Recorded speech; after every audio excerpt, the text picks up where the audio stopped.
by their schools and agencies as requiring more choices, more chances, which is, in layman's terms, additional support as they begin their transition from compulsory education onto further education, employment or training.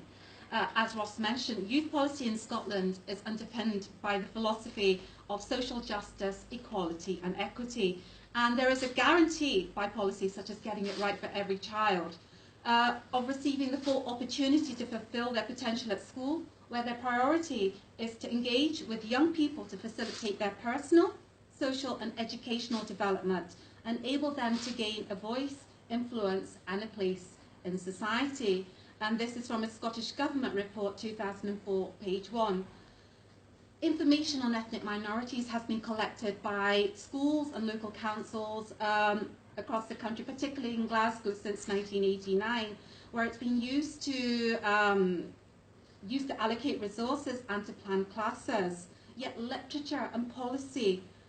continues to highlight certain BME young people as at risk of a poorer educational attainment and also having a higher risk of falling out of education, employment and training. This research was an opportunity for me to explore the journeys of young people as they transitioned out of compulsory education, and indeed if the policy actually met the needs of the young people through discussions with teachers, youth workers and the young people. I came to a variety of conclusions, but the main one was that currently the youth policies in this very small scale study have been poorly written by policymakers, poorly understood by local government, school and affiliated agencies, and therefore they've been poorly interpreted and implemented within those environments, because when they were enacted in schools, it resulted in the needs of the very young people that needed that support. Their needs were not met. And it became a superficial exercise in my research to gather statistical data to form school leaver destination reports, rather than making real change happen to empower the young people. The findings actually highlighted that the young people, they're not listened to, they don't feel valued and they feel powerless, and they have a very weak sense of belonging with their schools, and as Ross said, they are discriminated against. Youth policy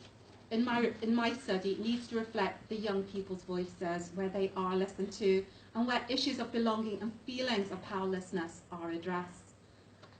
In today's current climate of increasing surveillance, the tracking and monitoring of young people until they are 24 years old, under the guise of youth policy,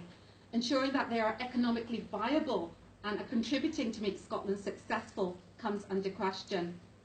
By creating a stereotype of disengaged young person, which has been evidenced by literature and practice, are we contributing to the construction of ethnic minority Muslim young people who are perceived as requiring support, or are they being constructed as an economic burden on the state, resulting in further demonisation by the media and policy, and polarised further to the margins, akin to the labelling of the underclass or feral youth through a neoliberal discourse.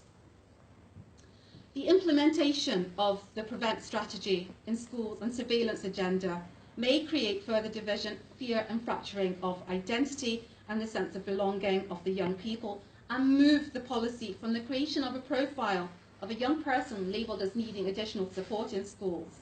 to a young person labelled as a potential extremist. I look forward to reading Kalwant